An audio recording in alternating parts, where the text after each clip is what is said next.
ساندويتش الشيش طاووق، صدقوني ما حتذوقوا مثل هيك شيش.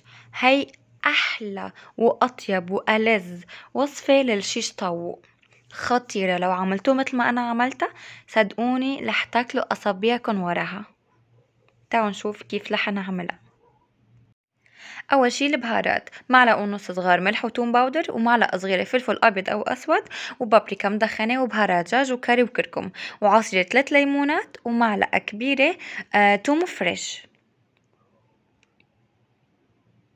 وشرة زيت، وشرة خل، زيت نباتي حطوه، ومعلقة كبيرة ماسترد صوص، و3 معالق كبار زبادي اللي هو لبن، ونقلبهم منيح منيح. وهون هلأ حطيت أنا كيلو صدور دجاج، حنقلبهم كمان كتير منيح،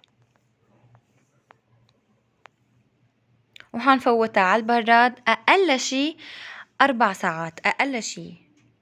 وبعدين مثل ما هي بناخدها بعد 4 ساعات وبنحطهم بالطنجرة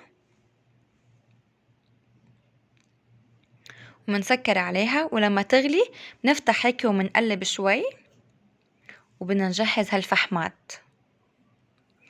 طريقة التدخين هالمرة بالسمنة، ما بدنا نحط لها ولا زيت ولا لية، فلا هالمرة حندخنها بالسمنة تعطي طعمة مختلفة عن التدخين بالزيت.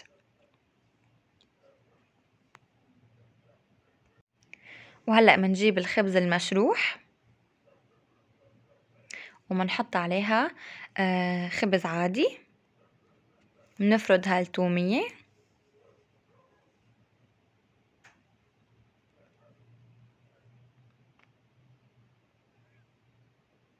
هي شطة، يعني لو بتحبوا الشطة حطوا هيك شطة من عندكم.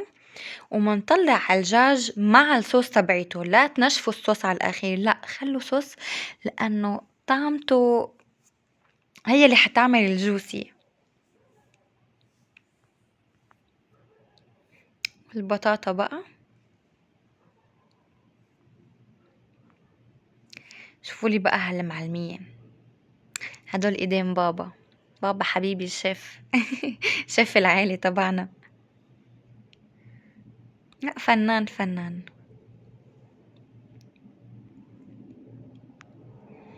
حطوها بالسخانة هلا، اذا ما عندكم سخانة فيكم تحطوها بالمقلاية، ما بعرف شو اسمه بالمصري. المهم نكون لازم تسخنوها، لازم تتقرمش الخبزة من برا، وحطوا عليها هيك الصوص من برا. في فن، في إبداع وعن جد كل لقمة كنت عم باكلها كنت عم بتغمى من كتر ما هي طيبة. لازم تجربوها. صحة وألف هنا. باي باي.